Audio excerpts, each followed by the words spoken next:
leveled against them. The Me Too movement there has gathered a pace after the finding of a key report called the Hema Committee study were buried allegedly by the state government. The report allegedly names individuals in Mollywood who have abused their power to sexually exploit wannabe actors. Malayalam filmmaker Ranjith stepped down as the chairman of the state-run Kerala Chalachitra Academy on Sunday after Bengali actor Srilekha Mitra accused him of sexual misconduct. Actor Siddique also resigned as the General Secretary of the Association of Malayalam Movie Artists, AMMA, following sexual assault allegations raised by actress Revati Sampath. The star stepped down after the release of the Hema Committee Report. It was in November 2017 that the Hema Committee, comprising Justice Hema, actor Sarada, and bureaucrat KB Valsala Kumari, began its work. They put out a statement asking women to come forward and promise that confidentiality would be maintained. Over 80 women shared their testimony in front of a Justice Hema and spoke about the hostile environment that the Malayalam industry operates in. In 2019, the committee submitted its report to Kerala Chief Minister Pinarayi Vijayan. However, for 5 years, viewers, the report was lying on the shelves, gathering dust. Many claim that the government is protecting the bigwigs who will be exposed if the report comes out.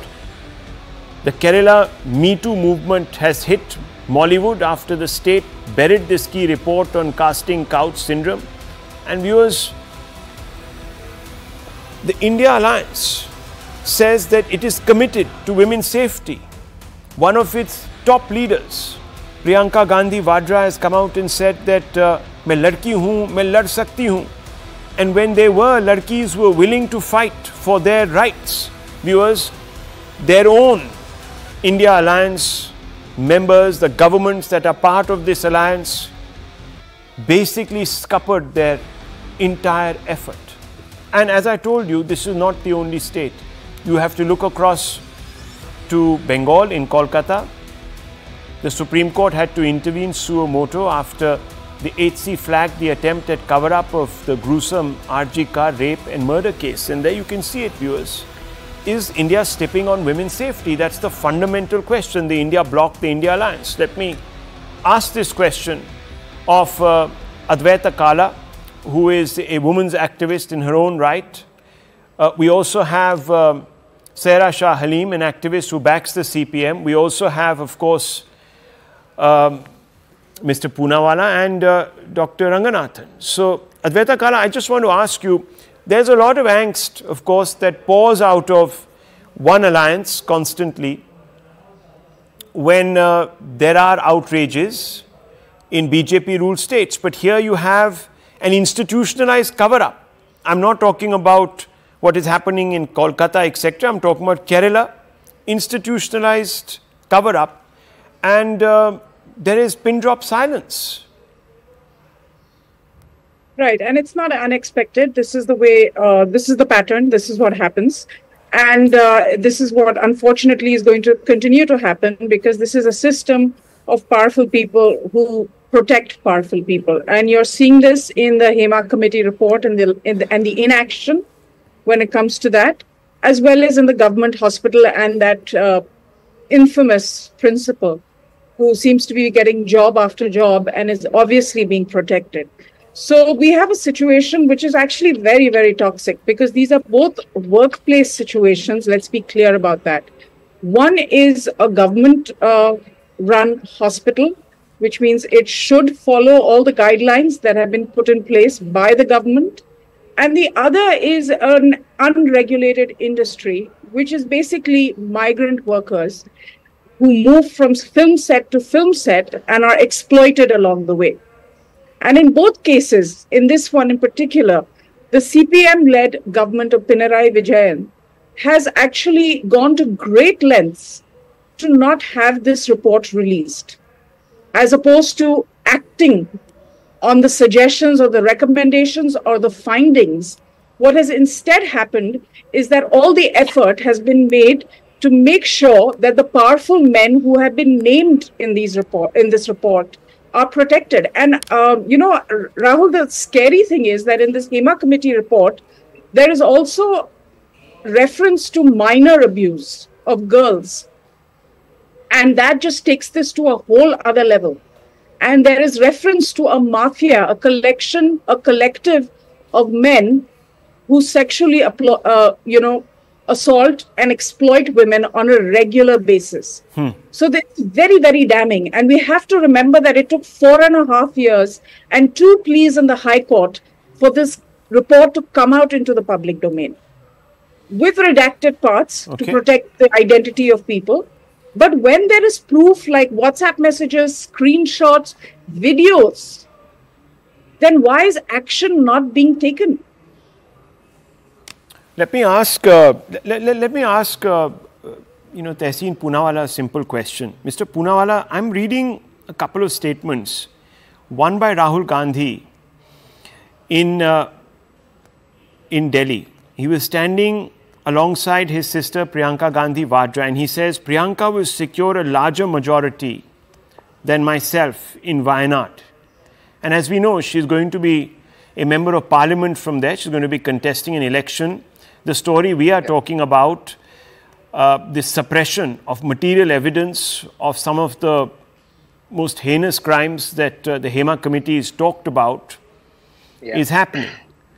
So, can you show me where Priyanka Gandhi Vadra has mentioned the Hema Committee even once or asked a question in this regard of the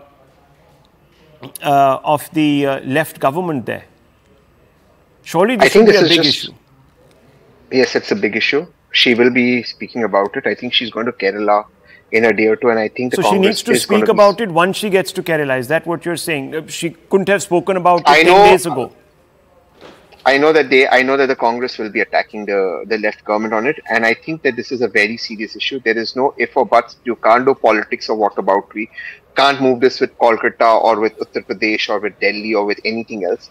This is serious. This is damning, and I think that serious action needs to be taken, and serious questions need to be asked of the Chief Minister of why is he protecting women? Or we have a left activist here, a left leader. Viewers, 17 forms of exploitation in the Malayalam film industry. Terrible. No, 1 second. 17 forms of exploitation under an India bloc government, viewers.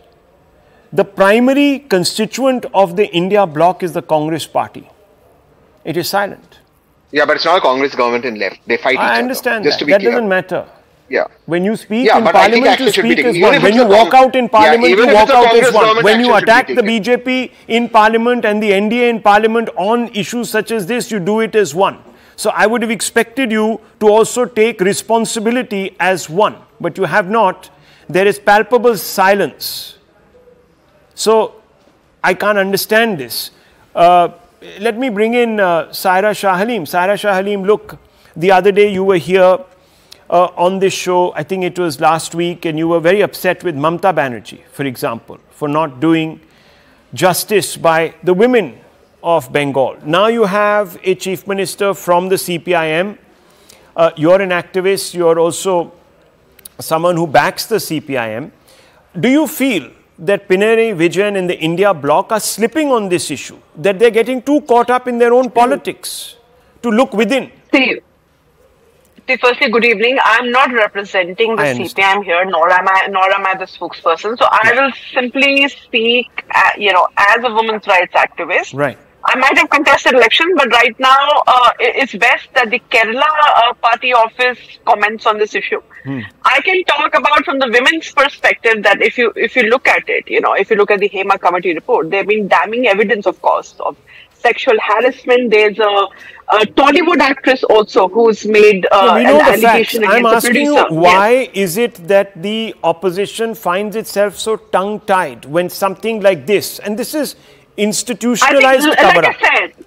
Like I said, I might be backing the left, I might be backing the India Alliance, I might be backing the Congress. However, I'm not speaking here as a CPM spokesperson or a Congress spokesperson or whatever. What I'm trying to say is unanimously, cut across all party lines, everyone should, be under the same umbrella as far as women's safety and security are concerned. If you look at the TFC, but you agree that's not happening. That's not happening, and I'm addressing it because I'm not speaking from a colored lens. I'm simply speaking. No, I understand, and I appreciate that. And you know the reason, viewers, it's not happening. I'll tell you the reason why it's not happening. Because women have become. Speaking about party lines. Okay, no, I understand. The complete muffled silence of the Lok Sabha MPs from Trinamool Congress when this whole RGR case was happening, and it's still happening. They are engaging in whataboutery, and I think it's really appalling. I think it's very important that we listen to Shaira Shah Halim tonight. It's very important. We've heard. Oh, one second, just 1 second. Let me bring in Dr. Ranganathan. I think, you know, what is happening, Dr. Ranganathan, and we have to look at it, that the opposition is using various constituencies these days. And when it benefits them, they promote that constituency. When it doesn't, then they drop it like a hot potato. Of course, the electorate is not realizing this right now. But I like the way the opposition gangs up in a BJP-run state when there is an attack on women or their rights, etc., but is completely silent when the shoe is on their foot. No, so what does this tell us? This tells us that there are two rules. Couple of points out here, Rahul, straight up. First of all, I've always admired Tehseen, and it's no longer a surprise as to why he continues to be associated with the Congress, despite being so frank in his views and at many times condemning the Congress. Because he will never be part of the Congress. That is my reading of it. I do not know of any Congress spokesperson who has spoken so forthrightly as he has seen on your panel tonight. So I don't know how he manages that. You remember Hathras, Rahul? Yeah. Every statement that Rahul Gandhi and Priyanka made, and Tehseen will testify to that, was made by including the name of Yogi Adityanath. Now, let's fast forward to the horrible happening in Bengal. Tell me one statement that Rahul has made that has included the name Mamata Banerjee. Not one. Yes, there is condemnation. Yes, there is condemnation of the police, of the administration. No, actually, but Dr. Ranganathan, if you read his tweet, I don't know, you can pull it out. He starts with a great, he starts with a great preface. He talks about 5 other states, by the way. And they all happen to be BJP ruled states before he comes. So he's talking about, you know, what is happening in Rajasthan, in UP, this, that, the other. Then he comes to Bengal. Yes. So, this, you know, when you do this, and it is in your face at times because, you know, this is something obvious. But the left obviously is an expert in brainwashing through subtle means. So it is through posters as well. Now, if you look at the people who are protesting, especially the left, in Bengal and other parts of India, they are not, you know, caricaturing the TMC. It is India is the rape capital. India is this. Even, you know, those places which are bleeding. It is a map of India, not of Bengal. You know, this kind of thing happens, propaganda happens in subtle and not so subtle fashion. But the rules are two. And let me also now come to the Me Too movement. Rahul, look, I am absolute believer in justice. The fact is, my starting premise is one must always hear the victim out with sympathy and, you know, with a lot of empathy. Yes. Having said that, we also know that a whole lot of, and Tehseen would, you know, testify to this, Sairaji also would, and Advaita, a whole lot of careers were destroyed in India 4 or 5 years ago in the initial wave of the Me Too movement. In fact, one Mr. Alok Nath, his case went even to the judge. And the judge throughout the case said, this is absolute rubbish, what has been alleged in Me Too against you. So many people, their careers were ruined because everyone lashed on to this. I know of journalists who started, you know, from the rooftops taking this Me Too movement forward. But the moment their friends in the media, allegations were against them, they kept absolutely quiet. So everyone was out there to take their own, you know, basically bread from the victim house. Yeah. This is the tragedy of this country. Yes. The law doesn't prevail, and if it prevails, there are 2 rules. There are 2 rules, and that's the problem, viewers. Today, the shoe is on the other foot, and you are seeing the response. I would expect Priyanka Gandhi Vadra, who is going to become a member of parliament, viewers, from Kerala, to have actually begun 2 days ago, not 2 days hence, when she visits, when she takes the time out to finally land in Kerala? No, viewers. If she really believes in women's rights, if it is for her a cause, you have to ask, why is she silent? I'll leave it at this, viewers. Ponder the question.